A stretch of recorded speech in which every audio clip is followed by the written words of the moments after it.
DeKalb County Public Library and the DeKalb Library Foundation. Welcome to another of our virtual events presented through Zoom during this global pandemic. Because of course we've had to shutter our libraries and cease our physical programming, the Library Foundation was gracious enough to purchase a Zoom account that all of our libraries can use in conducting events, and we have been using in the evenings to continue our speakers series. The Library Foundation, of course, is the arm of our library system that raises funds for the library beyond what the tax dollars typically pay for. So our 1,000 Books Before Kindergarten program, our Take the Internet Home program, which gives mobile internet access to people in rural parts of DeKalb County that normally can't access the internet. And a lot of our summer reading programs where crafts are done. We'll probably be seeing a lot of changes to that this year as well. But it's the DeKalb Library Foundation that supports all of that programming. So we thank them for having this Zoom account and letting us use it. Just a few things for this evening. Don't forget to minimize the noise in the room. Go ahead and mute your microphone, which is in the upper right-hand corner of your screen. And just click on that icon and look for the little red slash to go through it. You can keep your video running. That way we can use gallery view if you would like on the left-hand side of your screen. And that will allow you to see all the participants in the room and watch their reactions as we have the discussion this evening. If you would like to ask a question at the end of the program, what you can do is you can either type it in using the chat feature and I'll read it aloud into the meeting, or you may feel free to raise your hand and Allie, our assistant here at the Center for the Book, will recognize you and you can go ahead and ask your question yourself. So this evening, of course, we are featuring author Casey Dunn, who was born and raised in Atlanta, but who now is on a farm in Southern Oregon. So we're very, very pleased to welcome a native Georgian back to Georgia, even though it's via Zoom for tonight. She, of course, is the author of another series of books under the pseudonym Jadie Jones, but we are very, very pleased to welcome her this evening to talk about her new thriller, Silence on Cold River, which is set in the North Georgia mountains. And like many people here in Atlanta, I myself flee to the North Georgia mountains for a little quiet and respite and to get out of the hurly-burly here in Atlanta on long weekends. But growing up in West Virginia, you know, we do know that the Appalachian Mountains can be a dark and foreboding setting, and that once night falls, it gets pretty dark in the woods and things do go bump in the night. So will you please join me to welcome Casey Dunn. Do it. Oh, that's you, Casey. Is that me? Okay. I don't know if I'm doing anything right. Okay. So hi, everyone. Thank you very much for coming. I actually took the cover off the book because it's hard for me to read with it on there, but here's the cover. So what I'm going to do is read from each of the characters' points of view. This story is told from Ama, who is a defense attorney, Michael, who is our serial killer, Eddie, who is a father whose daughter went missing the year before, and Martin, who is a detective on a little bit of a redemptive journey after really blowing a case in his old job. So what I'll do is I'll read one chapter from each perspective and introduce the characters as we go.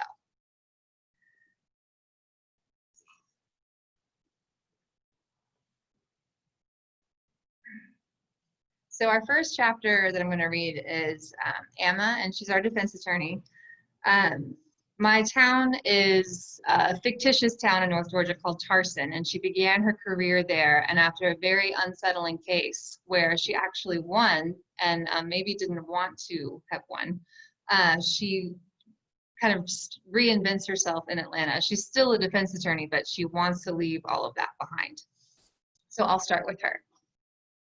This is chapter 4. Ama took the first series of rising switchbacks too fast. By the time she reached the peak, she was out of breath and her calves were on fire. She stopped and planted her hands on her lower back, stretching out the cramps that laced up her sides. She hadn't heard a car door close, and the trail had split twice already. Even if the guy in the van was some nut-job sociopathic serial killer, he wouldn't find her. Plus, from what she had seen, he didn't look like he was in the best shape. She could probably outrun him. You're being ridiculous, she muttered. Still, she couldn't shake the tingly sensation of warning. She reached into her jacket pocket for her phone. She had a single bar of signal. Thank you, she said on an exhale, and dialed her assistant's phone number. Ama, where are you? The phone is ringing off the hook, and 2 reporters have come by for comments on the Hershaw case. I'm on a run up in the mountains. I need to clear my head, she said, steadying her breathing. What? Why did you? Stop talking, Lindsay. I need you to run a plate for me and call in a location if there's any kind of outstanding infraction. Sure, of course. Ama recited the van's plate sequence and described the location of the parking lot. You're in Tarson? Is someone there with you? Lindsay asked. I don't know if you should be running in meth country by yourself, especially if you're feeling the need to call in a plate. I know you're a monster in the courtroom, but this isn't your jungle, Ama. You need to be careful. This is me being careful, she countered. I will call you when I'm done. I should be off the trail by 5:15, but the cell service up here is crap. If you don't hear back from me by 5:30, call me. Okay, but Ama hung up her phone and stowed it in her zip pocket. Talking to Lindsay had calmed her down. Nervous people always had the opposite effect on her. Whether that was what made her a good attorney or was just a byproduct of soothing guilty, agitated people, she wasn't sure. Right now, she was just glad it was one of her strengths. She flexed her feet one at a time on a tree root, excising the tension from her legs, and popped on the headphones she'd been too wary to use before, in case the music blocked out the sounds of an approaching stranger. She stopped herself from checking over her shoulder, then set off at an easy pace down the backside of the first hill. She leaned forward into the next climbing set of switchbacks, which were steeper than the first. She felt lighter when she reached the top. The weight of pushing uphill lifted once the ground leveled briefly under her driving feet. She turned downhill again and allowed her stride to lengthen as she began the descent. The trees blurred into a palette of gray and brown. She increased her speed, thrilling at the nearly out-of-control feeling of racing down a mountain. Her arms pumped at her sides. Her pulse and the bass from her music pounded in her ears. Ahead, the trail took a hairpin turn and leveled for about 20 yards before turning down again. She eased off her pace to save her wind for her favorite part of the trail, which was coming up quickly. The second half of the descent was steeper and cut the mountainside in switchbacks all the way to the valley floor, where Cold River, narrow and infamously deep, carved a boundary between 2 foothills, and marked the place where she would turn around and retrace her path back to the parking lot. The ground dipped and she took off, racing herself, her shadows, and the thoughts in her head until they were mostly well behind her. Only the foreman's voice from this morning kept up. She dug in, driving herself to her highest gear. Instead of quieting, his voice grew louder. We find the defendant guilty, guilty, guilty, guilty. She gritted her teeth and pushed off the ground to leap across the tight bend. Upon landing, her left toe caught under an exposed root, but she was going too fast to control the fall. Her ankle twisted and popped. Her foot slid loose from her shoe, and she landed hard on her shoulder. Then she rolled down the hill until she crashed to a stop against the base of a tree. Pain shot up her left leg and radiated across her back. She spit out dirt and debris between gasps of air. Once the world around her stopped spinning, she pulled her knees into her chest, groaning. Her ankle was fire-hot to the touch. She pulled her sock the rest of the way off. She could wiggle her toes, but the idea of bearing any weight on her foot sent shivers through her. She sat upright and patted her head, searching for her sunglasses, but they must have flown off. Tortoiseshell frames in a blanket of leaves, they were as good as gone. Her earphones were looped around her neck like a scarf. She dug into her jacket pocket to retrieve her phone, which came out in 2 pieces. She squeezed the pieces in her fist and collapsed back onto the blanket of leaves and dirt. Really? She asked the sky. She raised her arm above her face and looked at her watch. She'd been running about 30 minutes, which amounted to about 2.5 miles with the elevation changes. She returned her focus to her ankle. Now that the sudden agony of trauma had subsided, she was able to move her foot back and forth about an inch. Hopefully that meant nothing was broken. The area around the joint was already swelling, and the top of her foot was turning red. Rustling leaves drew her ear. She grabbed hold of the base of a tree and worked herself to standing. A hiker was coming straight up the hill through the trees. He had a wooden walking cane in one hand and a large pack on his back, a rolled-up tent strapped to the top. His jeans were fitted but slouchy with wear. His black hair was short and tousled. Even in all the trees, his jawline was the hardest thing out there. Ama blinked and licked her lips. If she wasn't crippled and didn't have 100 leaves and twigs in her hair, this encounter might have gone a very different way. Hey, she called out, waving. The man looked up, startled. He scanned the view in front of him a second before finding her. He picked up his pace, stowed the cane between his back and his pack, and marched the remainder of the incline. Is everything okay? He asked. Yeah, mostly. I'm glad you came along, she answered. She smiled. Too big. Was she glad? She was alone in the woods with a strange man, and God knew what he had in that giant pack. He stopped before crossing the trail, perhaps sensing her hesitation. What happened to your shoe? He asked. Ama pointed up the hill. I tripped on a root of the trail. The root kept my shoe. He smiled. Can you walk? I can hobble as long as there's a tree within arm's reach. Here. He withdrew his walking cane. This should work better than hanging onto trees. Thanks. The wood was warm and worn. She ran her fingers down the grain, expecting it to be smooth, but straight lines were cut into it. She rotated the cane to get a better look. Piano keys had been carved down the length of the cane. They were perfectly even. She caught herself pressing down on one as if to test it for sound.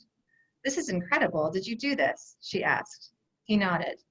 After many failed attempts, music has been a big part of my life. Carving wood didn't come so naturally. Well, you're obviously good at it now, she said, marveling at it. Is it to scale? That's what I tell myself. Ama leaned into the cane. She could press the ball of her injured foot to the ground so long as she didn't let her heel come down. This is helping, thanks. Do you need water or anything? He angled his shoulder to slide off his pack. Nervousness bloomed inside Ama. At least it wasn't the guy in the beater van, she thought to herself. Although statistically, this handsome fellow was more likely to hurt her so long as he was over 35, but she would bet he was a bit younger. The skin on his face was lineless, despite having obviously logged countless hours outside. This is going to sound crazy, he started, breaking through Ama's train of thought, but have we met before? You look really familiar. I doubt it. I'm not from around here. He grinned, sheepish, and ran his fingers through his hair. Name's Jonathan. Ama.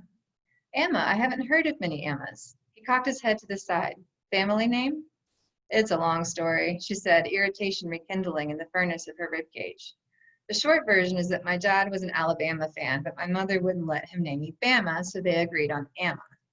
Ama from Bama, it's cute, he offered. Not if you're me, she responded, and I'm not from Alabama. Well, your secret is safe with me.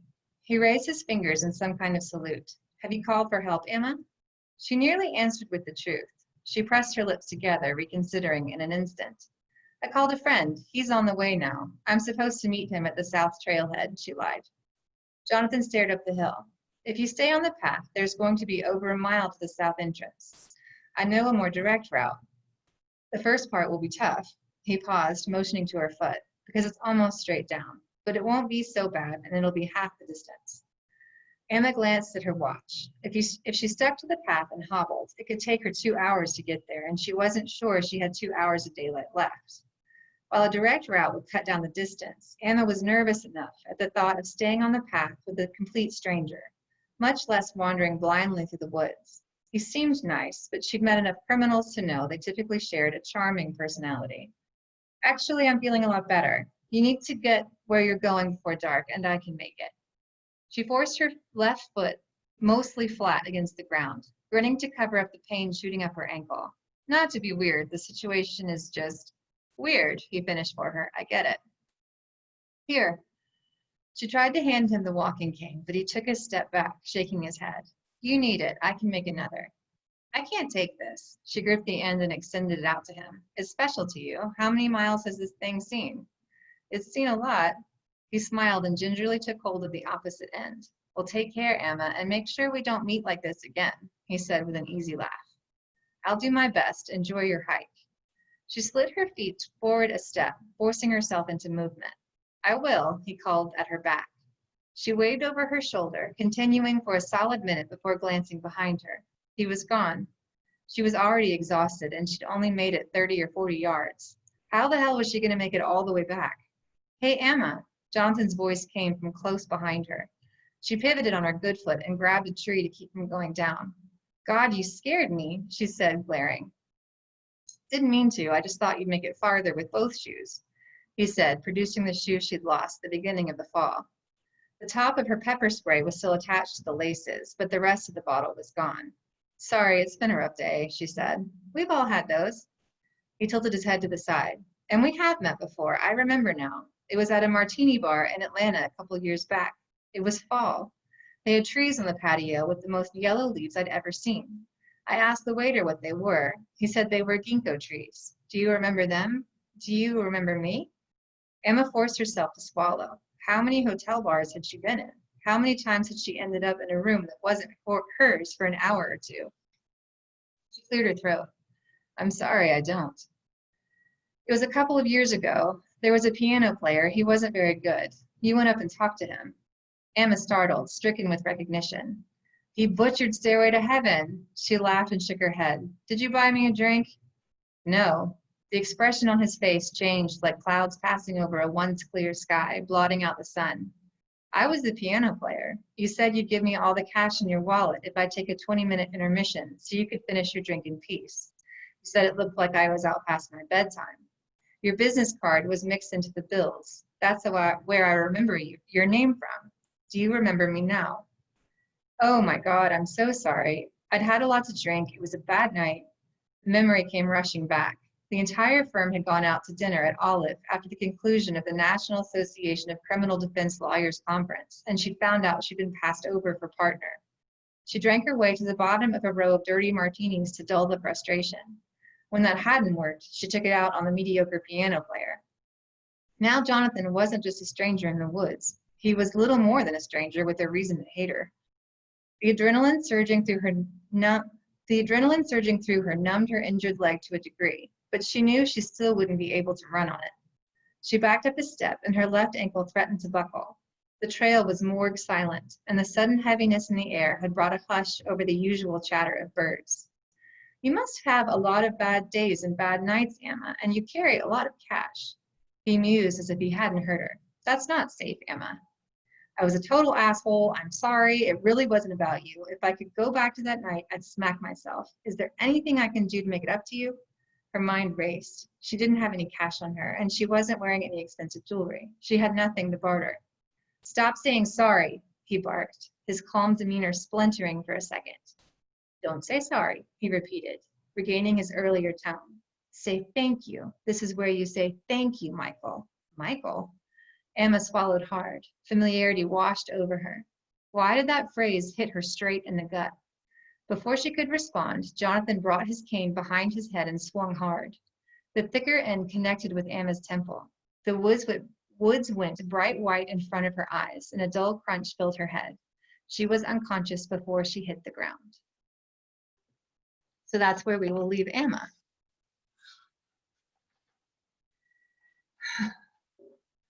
Is everything working okay, Joe? It's going fine so far. Is it? Okay, good. Okay, the screen just went dark on my side, so I thought maybe I'd done something wrong. Thank you. Yep. Okay. Okay. So now we will meet Michael. The book opens a little bit differently. The first chapter is actually from our serial killer's point of view, where you're with him in the courtroom as he gets the verdict for his original crime. But we're actually going to skip ahead, which is also in the past, to visit his childhood. So this is chapter 11, where we meet Michael, who grew up in Tarson. Mother's fingers are 10 hawk talons in my shoulders, clamped and squeezing, and I am certain that when at last she lets me go, blood will pour from 10 holes in my skin. Are you even trying? I have 5-year-old students who try harder than you. Fiorelise is a beginner's song. It's basic. By now it should be burned in your brain, a reflex in your fingers. Why do you stumble and hunt after the refrain? What is wrong with you?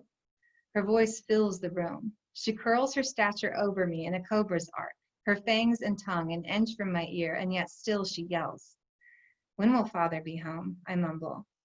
She releases my shoulders, snatches the neck of my shirt, and within a blink, I'm slung off the piano bench into the carpet.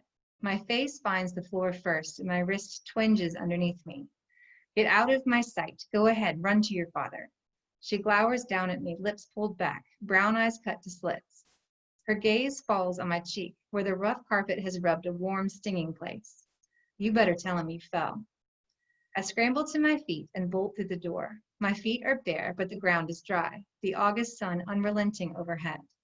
I do not slow down until I slide between the trees of Tarson Woods. Still, I dart from bough to bough, counting them as I pass, imagining that brick by brick, I am building a wall between me and a dragon. Cold River chatters ahead, the sound of it like tiny pieces of glass tumbling together. Father's Bridge is to the right of the towering hickory tree, half the roots exposed on the sandy bank. I cross, boards creaking underfoot, then follow the narrow trail Father takes up the hill to the factory where he works. It's faster to walk straight from our backyard than to take the truck around to the access road and up and down the switchbacks to the valley floor on the other side of the rise. The higher I climb, the thinner the trees grow, and the ground turns from clay to stone, but my wall is built. Mother is not fast, and she will not come far into these woods. She believes the things they say about them and says she saw a witch in here once as a little girl.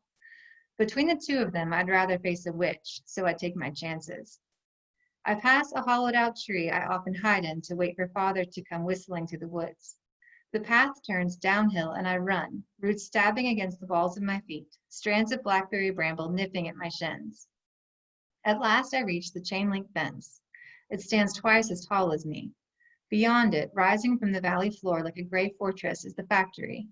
White trucks are parked along the wall in a tidy row. The dark gray door swings open. A man comes out, not my father, and the door hisses shut behind him. The man is staring at a box in his hand, his lips in a line. He pulls the truck door open, hops inside, and the truck roars to life. He drives away fast enough for the tires to kick up gravel. A big gate at the other end slides open, and the truck exits and disappears down the road. I take off at a dead sprint, counting as I run. I don't know how long the gate will stay open. My father's voice is in my ear. Never try to slide through that gate, son. A memory from the one and only time I've been inside the factory. But there's a way in, and no one is watching. The gate clatters as it reaches the end of the track. 9, 10, 11. I round the corner. The gate begins its return journey. It is moving faster this way, but I'm small. I will only need a little room. 15, 16, 17.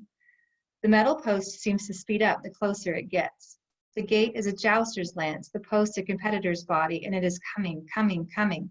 I close my eyes, clench my teeth, and hurl myself through.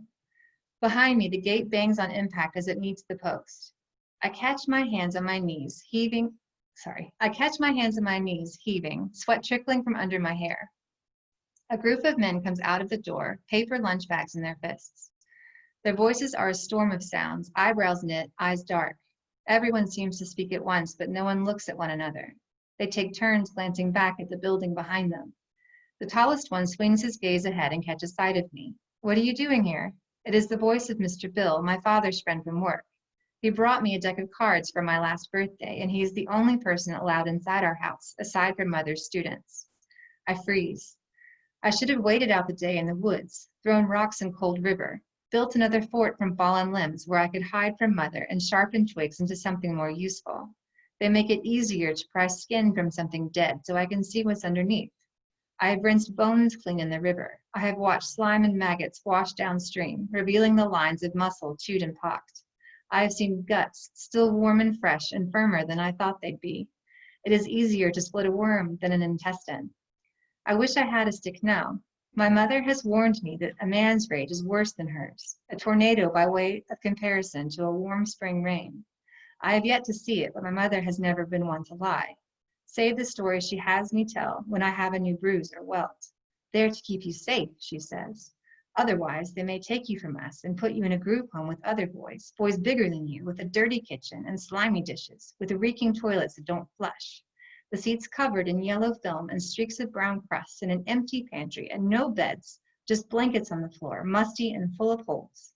You think when I yell it is meanness, but it is love, Michael, you'll see. This world is hard. You must be harder. You must be ready. I am making you ready.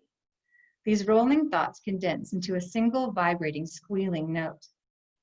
Are you okay, Michael? Is everything okay at home?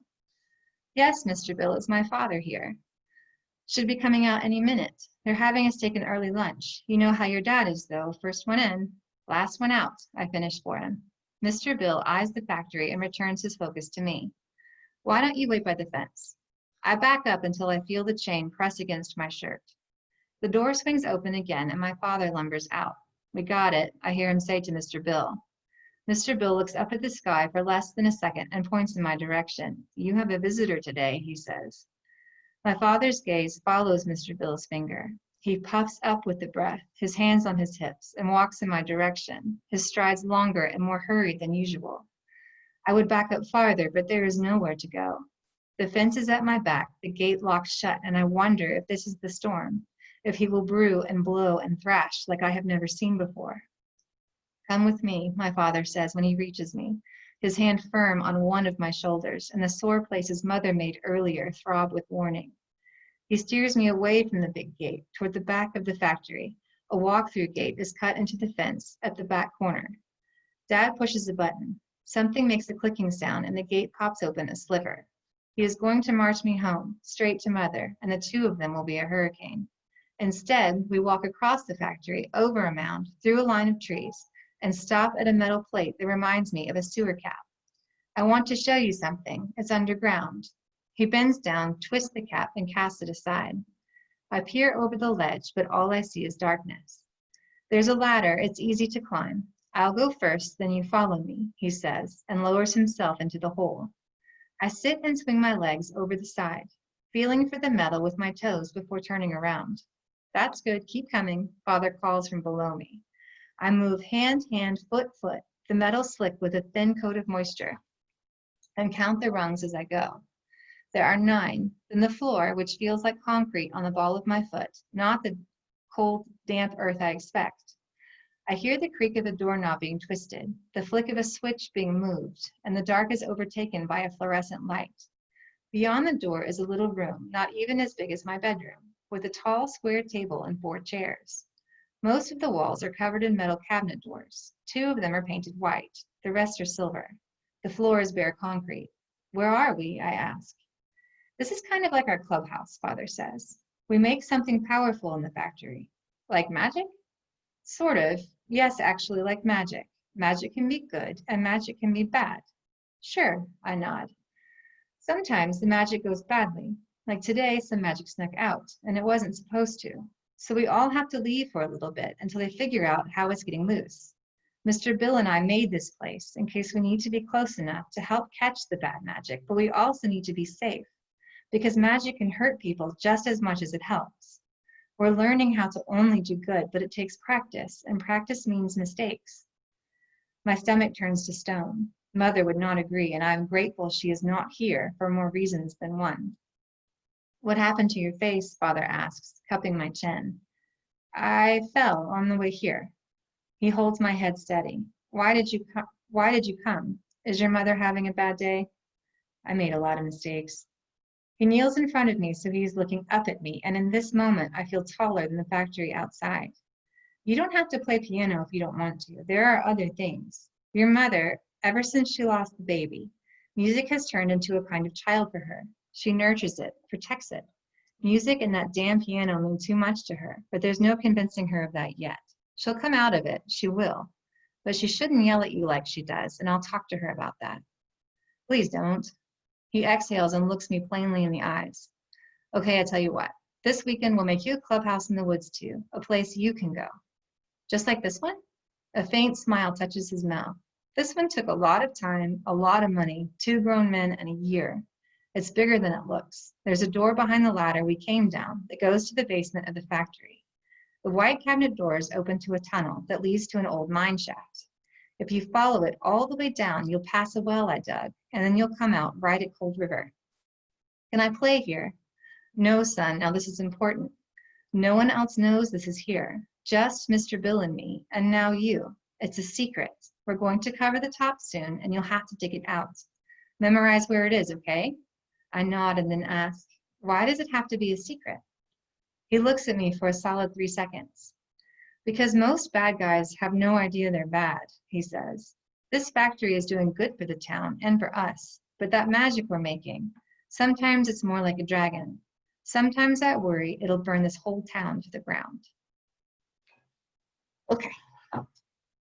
So the next one we're going to do is Martin. And so Martin has come from a much busier precinct in Savannah. And yeah, my heart kind of goes out to the, I don't know, detectives and people that are working these scenes, these gruesome scenes where the, you know, the worst of humanity, you're seeing it. And he, I guess as a coping mechanism or an addiction, he just kind of pops any pills he can find. You know, uppers keep him going for days on end. Sleeping aids when he can't sleep for nights on end. So in that haze of addiction, he blames himself for a murder and kind of the subsequent fallout. And it's a cold case that has never been solved.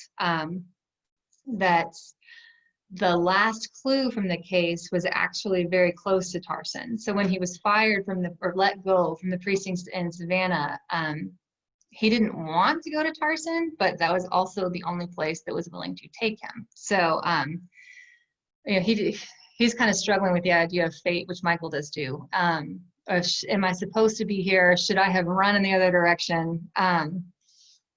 So now where we are at this point, when you'll meet Martin, even though he's had a couple chapters before, Ama is now missing in the woods, and someone has called in to say that she's not shown up where she's supposed to be. So some of the police officers have gone to look, even though they don't really think anything is wrong. Okay. Martin's direct phone line rang, startling him and bringing his thoughts back inside the station. His mind had been attempting to turn what few pieces he had into pieces that fit into something, anything. He hadn't noticed how dark it had become outside. He glanced at his watch before reaching for the phone. It was 6:45. Tarson PD, Detective Locklear speaking, Martin said. It's Briggs. Captain wants you to come to the trailhead parking lot, Briggs said, his voice serious, and to bring some more flashlights and batteries. Martin dropped the phone in its cradle and stood. Reluctance spread through him as he peered out the window. Fog surrounded the building, and what trees were still visible glistened with clinging rainwater. Searching for this woman wasn't going to be easy. She was probably lost, and lost wasn't a crime scene. Maybe he should call the captain and remind him. He was close to something in the Hazel Ray Stevens case. He could feel it, although maybe it was the anniversary more so than an actual break. He shook the remnants of her case from his brain, shouldered on his coat, gathered flashlights and batteries, and headed for his car. White fog curtained anything beyond the hood of his car from sight, and the drive to the trailhead took twice as long as it should have. The blue lights from the other officers' cars finally appeared, acting like a beacon. He relaxed, releasing his grip on the steering wheel, and rolled into the parking lot. The captain headed for his car the moment he pulled in. What do we know? Martin asked as he opened his door. We don't know shit, the captain replied. Okay, Martin paused. So where should I start? Did you bring the flashlights? Captain held out his hand. In a box in the back seat.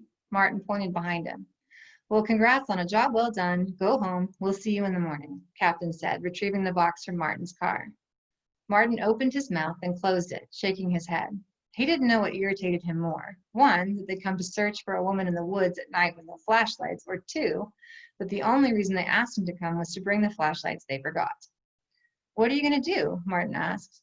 Have a good old game of flashlight tag. What do you think I'm going to do? Captain said, glaring at Martin. I can help look for her. I came. I'm here. Let me do something. You don't know these woods, Captain responded. They're tricky enough in the daylight. We'd just end up looking for both of you.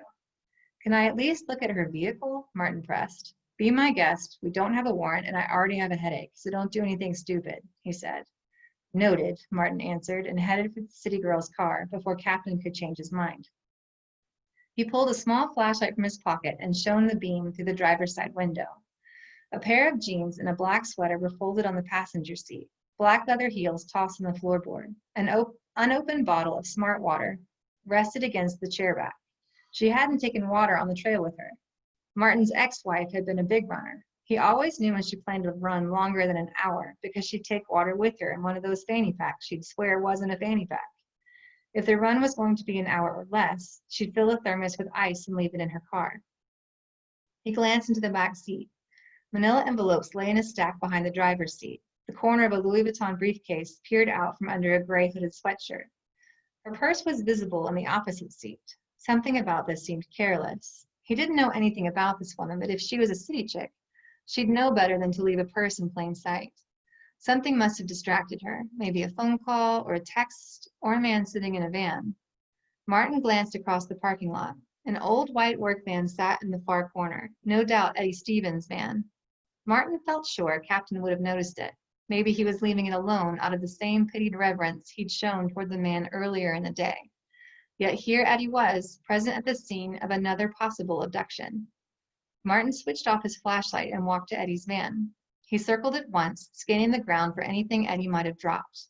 Then he peered at the other officers. He wasn't sure how Captain would feel about him snooping around Eddie's vehicle, but why the hell weren't they? Shielding his light from view, he switched it on again and stared through Eddie's driver's side window. The seat was empty. He trained the light into the passenger seat. A pink notebook sat on top of a large binder. "Read me" was scrawled in block letters with a red marker on the spine of the binder. Martin squeezed the handle on Eddie's door. It clicked open. He glanced over his shoulder to where the other officers were gathered on the other side of the lot. Only one was still fully visible. The rest had become nothing more than tiny flecks of light on the wooded hillside. What if Eddie was in the back of the van? What if this was some kind of trap, the whole lost city girl thing a hoax to draw out the officers who had failed him? Or what if he was some sick bastard who had killed before and he felt like killing again? Martin slid his fingers into the narrow crack between the door and the car frame. He eased it open, stiffening as the old hinges creaked. "Mr. Stevens, are you in here?" he called into the back of the van. No one answered.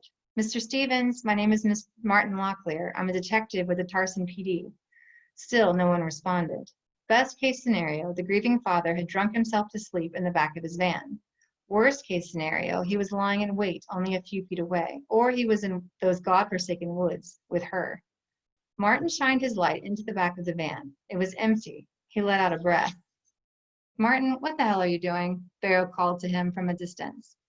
Without thinking, Martin grabbed the notebook and the binder off of Eddie's passenger seat and tucked them inside his jacket before retracting himself from the van. "Is this Eddie's van?" Martin asked. "You know damn well it's Eddie's van, otherwise you wouldn't be in it," Captain said, advancing. "Where is he? You think he's lost out there too?" Martin asked, attempting to sound neutral. "He's not lost. No one knows those woods better than Eddie," Captain answered. Martin hugged the material he'd gathered against his side. "It's likely he's one of the last people to see this woman. If she really is missing, he'd be a witness." "Witness?" Captain narrowed his eyes. "You sure that's what you mean?" "That's what I said," Martin countered. They fell in step as they crossed the lot. "You leave Eddie out of this," Captain ordered. "He's got no part in it." "How can you be sure? 2 girls missing on the same day, a year apart. Eddie, the last one known to have been in the proximity of both women." Captain spun him around by the arm. "That's his daughter you're talking about." "You know the statistics as well as I do. Victims in cases like this almost always know the abductor. It's very rarely the first encounter." "I know," Captain said, sobering, "but I don't see what Eddie would have to do with a hotshot defense attorney out of Atlanta." Martin raised an eyebrow. "That's what she does?" he asked. Captain nodded. "Name's Ama Chaplin." "I can dig for any information linking Eddie to Ama," Martin said, his thoughts racing ahead of him. "You will do nothing of the sort," Captain argued. "Captain, all due respect, but if Eddie is involved in this, and I'm not saying he is, he didn't start with killing his daughter. He started earlier, smaller, and he very well may have needed a defense attorney in the past. If it was anyone else, wouldn't you look for a connection?" Martin pressed. Captain paused and stared at the wet asphalt at their feet. "Go ahead and do some looking," he said quietly, "but keep this between us until you find something concrete. If you find anything, you tell me immediately." "You got it," Martin replied. He began to turn, his gaze landing on the 2 figures of Briggs and Stanton approaching them from across the lot. They knew Eddie, cared for him. If they were to encounter him in the woods, would they even think to protect themselves in his presence? "All due respect, sir, if Eddie does have something to do with this, Briggs and Stanton will be in the woods with him, completely unaware of what risk they might be facing," Martin cautioned. Captain stood still, exhaling long and slow. "I'll mention something to Briggs," he said. They parted ways, and Martin headed for his car. He glanced up at the woods, his mind racing, the lights and voices calling for Ama fading into the fog. Okay, so now, I promise the last chapter is the shortest chapter. We're going to meet Eddie. And Eddie Eddie is a widower. His wife died in an accident in Texas several years prior, and he and his daughter moved to North Georgia to start over too. So then his daughter took the same trail that Ama did a year ago to the day and disappeared. And the police pretty quickly ruled it a runaway. And they looked, but there was no sign that anything had happened to her that wasn't of her own volition. But Eddie kept looking. And on the anniversary of her abduction, he had gone back to the trailhead, which is when he saw Ama go into the woods. And he realized that she had not come back out. So he has gone in after her. 100 yards remained between Eddie and the peak. He grabbed the slick trunk of a tree and stared at the place where the rise finally leveled. His knees ached. The soles of his feet were hot and tender, having soaked too long in his wet socks. His breath was labored, and the cold air stung his throat. He leaned into the tree and let out a bitter, choking laugh. I'm never going to make it, and what for? That woman isn't out here. I scared her out of whatever she'd come here to do. She's at a friend's house with a cup of hot tea in her hands and a blanket over her shoulders, telling about the man she was sure was going to snatch her. Eddie squeezed his eyes shut. He slowly straightened, stretching the cramping out of his legs, when the ghost of his scream sailed over the top of the mountain and hung in the sky. He jerked to attention, looking at the black above, as if the sound he heard might emit a glow. He started to shout back, not sure if the scream had been real. Then he stopped. If someone was out here screaming like that, they were in the worst kind of trouble. Shouting back would only serve to alert the possible danger of his presence. Eddie wasn't fast, and he wasn't as strong as he used to be. He'd need surprise on his side if something really was happening down the hill. If he reached the clearing and didn't see anything, he'd call out. Adrenaline coursed through him, dimming the pain and exhaustion, and the peak seemed to rush at him. Once the ground leveled again, he broke into an uneven jog. His pulse beat a rhythm against his palms and pounded in his ears. At last, the trees opened, and the trail ended at a lookout point over a sharp descent, revealing foothills rolling to the south. Eddie felt his way to the edge of the drop-off and peered over. Except for the wind, the forest was silent. He raised his hands to his mouth, preparing to shout, when a flicker of light peeked from the valley floor. He squinted and leaned forward. The glow disappeared and then came back. Someone was down there. A thinning patch of clouds allowed moonlight through. Eddie searched for a way down. The trail ended here for a reason. People turned around and went back the way they came in for a reason. No out-of-shape old man in his right mind would try to make this descent, but no father would turn back now. And that is the end of chapter 20. Excellent. Well, thank you so much, Casey, for reading You're each of those. welcome. So I'll just go ahead and start it rolling this evening with a couple questions. I find it very interesting, like I referenced earlier that, I grew up in West Virginia and kind of has the same landscape as North Georgia. And I think it was back in the 70s that Johnny Carson was a very famous quote of his is that if you wanted to commit a murder and get away with it, all you had to do was to go to Fairmont, West Virginia, which is my hometown as well. But it's that kind of landscape that lends itself to nefarious deeds, valleys, nooks and crannies, heavily wooded areas, places to hide. So what were your inspirations for writing this book? I know you started off with fantasy and moved into this thriller. So, this had, shades of like the Silver Comet Trail, that happened here in Georgia and things like that. So what were your inspirations to get the thriller ball rolling? I grew up in Decatur, or Avondale, went to Decatur High School, and then kind of moved everywhere for a while. I actually lived in Virginia for about a year. And but then when I got married, my husband took a job in Gainesville. And we moved up to Gainesville, and I would run a lot at this trail area called Chicopee Woods. And it was wonderful, and it made you feel it made you feel very away from all the stress and hustle and bustle, but it was also kind of terrifying, because you get way out on those trails and nobody's going to hear you scream. No one's going to know. And I would go on some of those trails that were pretty far back, and I loved that I wasn't running into a bunch of people. But then it's kind of scary that I'm not running into a bunch of people. So I think part of it was facing my worst fear. I mean, I am 5'10", I'm in good shape. I, have to wrestle unruly horses on a semi-regular basis. But there's still this very carnal instinct of people are kind of our own worst enemies. And so you're trusting in this fabric of community that we're all out there for the right reasons. We're all just on a run. We're all just on a hike. And that's not always the case. So I think that was the big driver, was this is what I am the most afraid of. So. Got it. And just a reminder to everyone that's here in the meeting, don't forget you can either type your question into the chat or you can raise your hand and we can recognize you. So feel free to chime in if you have any questions as well.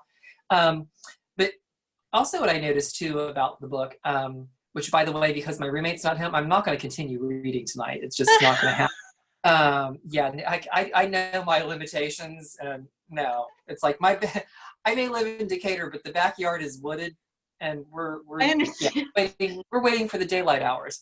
But all of your characters, Ama, Eddie, Michael, Martin, they're all very damaged people in different degrees, and we're living in an era where real heroes don't have capes and things like that, and there's a lot of the anti-hero sentiment in this, and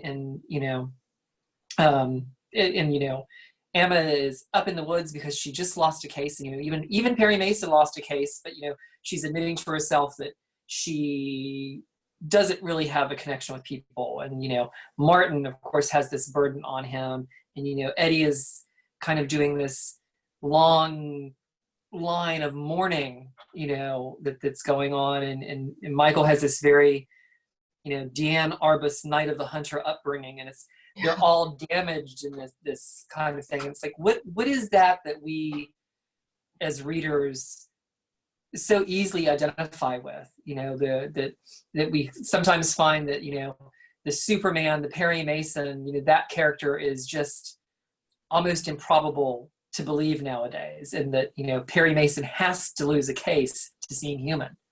Right. I think, and I don't know if this is if it's just me, if it's how we all evolve as far as, I don't know, like a perspective, you go, or the ego perspective or whatever, ego maturity. But I remember being young and being very afraid to make a mistake, or to, you feel like you make this one mistake and every door closes, or there is no, if you're on this trajectory of this is going to be the golden ticket, or this is going to be the path to success, and that's really great if it works, but I feel like by and large it doesn't, and it's more stepping stones. And so I think now it seems to me, like I said, it could just be my own eyes, or it could be us evolving as a community. I feel like we are more willing to confront our flaws a little bit. They don't necessarily, it's not like you are a pure hero or you are the villain. There's gray now. And I think that Gillian Flynn kind of opened the door on that for the genre. You have characters that, and then especially for the female characters, and I know that 3 of my voices are, well, then there's a 5th voice later, but 3 of the voices are male voices.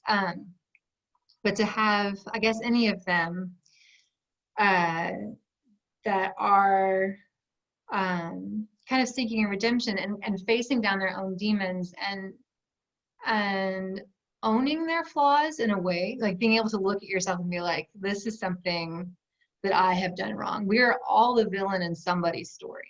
So I think that is, that's something that as a pop culture thing, we're becoming more comfortable recognizing. Redemption, I think, is more possible now than ever before for people. If people make big mistakes and they're like, yeah, I did that. I was wrong. I'm owning this that is a part of me and I'm going to work on it. And now I think people are much more open to being like, yeah, you know, you do you. Like, we believe in comebacks and we believe in redemption and we believe that good can come from terrible things. I think now more than ever. So, and we had a young adult author, probably about a year and a half ago. Back when we were having, in-person author talks, Yeah. and all seemed right with the world. But she was writing about a serial killer for young adults, which of course, was also unheard of a long time ago, having, mysteries and serial killers in young adult novels. But when she was doing the research to write her book, she realized kind of the limitations that modern society put on thriller writers, that, anybody can pick up a cell phone and dial 911. Anybody can like Google somebody and like find something really, really fast on their cell phone, and having these personal computers and instant ways to make connection kind of took away the mystery of a mystery novel. So when she was doing her research, she looked to find places in the United States where a cell tower signal was the most minimal of any place. Brilliant. Well, and she found out it was West Virginia, once again at the top of the list, and Iowa. And she went to both places, and she actually found West Virginia too scary. So she went with Iowa so she could do a corn maze thing.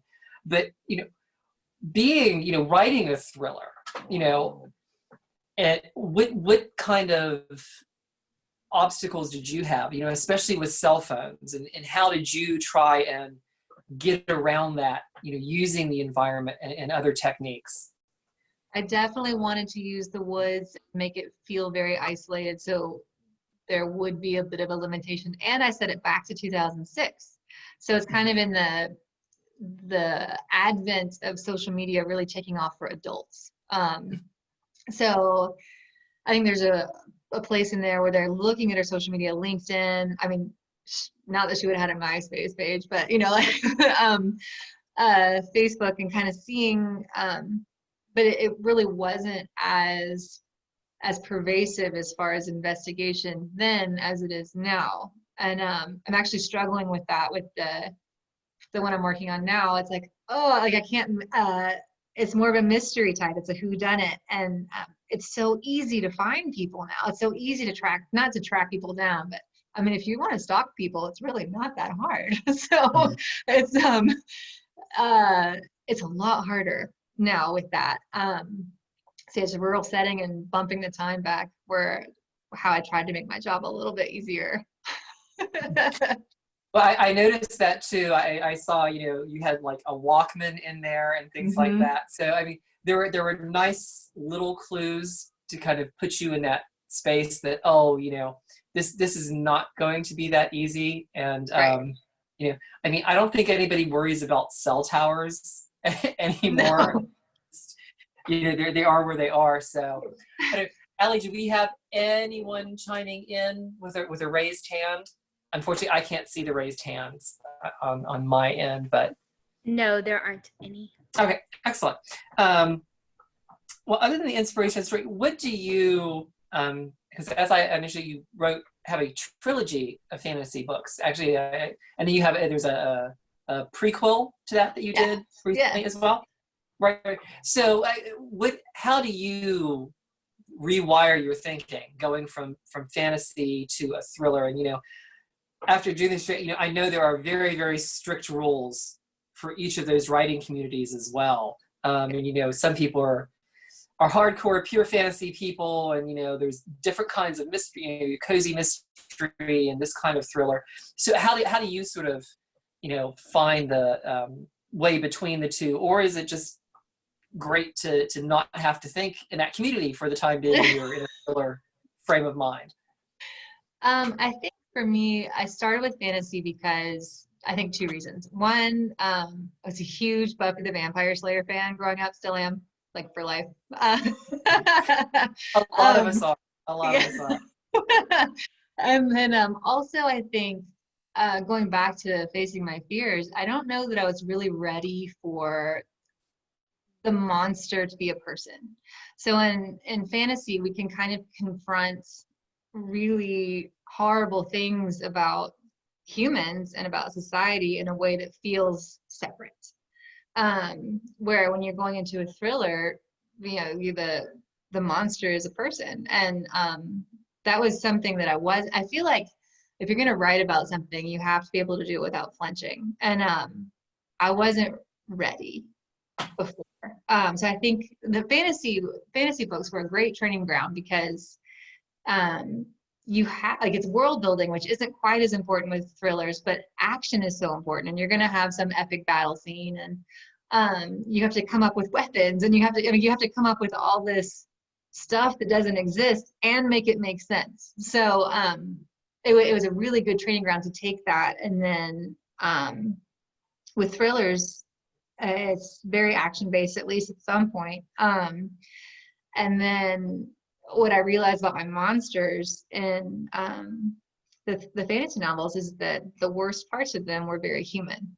But it really wasn't all that different. It was just the body. So yeah, and then I felt like, okay, I'm ready to do this. I think the hardest part is that with a thriller, I can't be like, I've really written myself into a corner. Spell, I can't like just pull out some fantastical thing and make it make sense. So it's a lot harder, but I love it.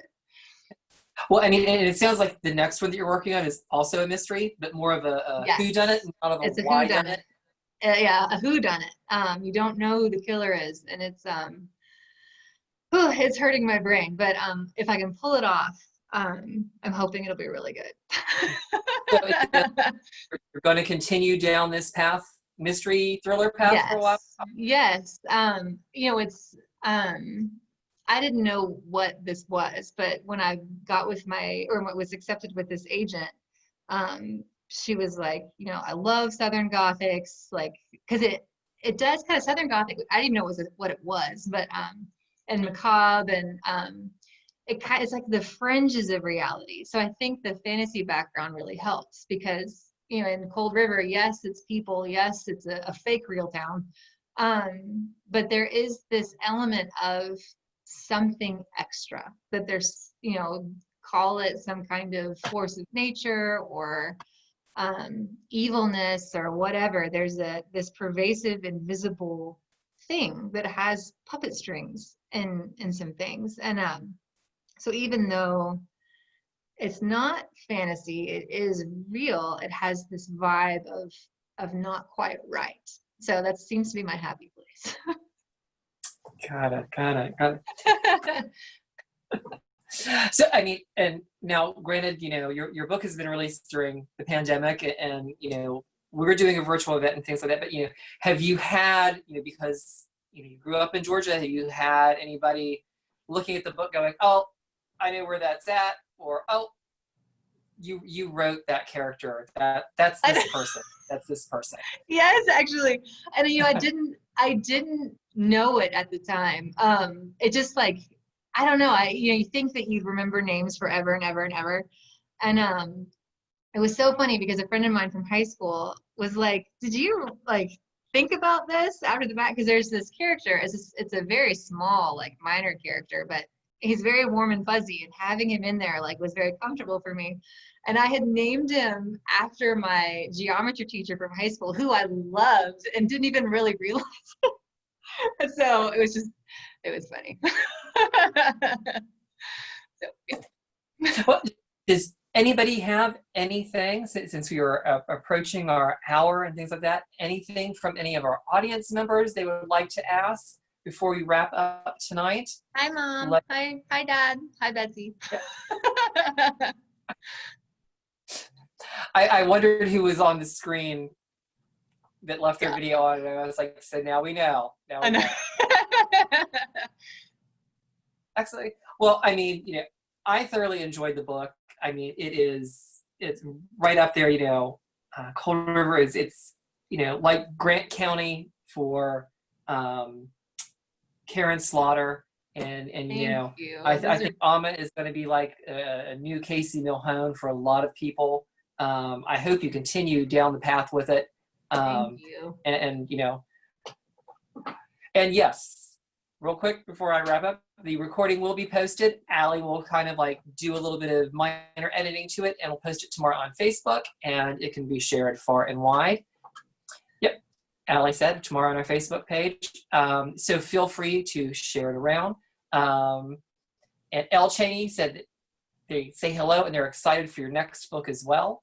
If you want to, hey, sorry.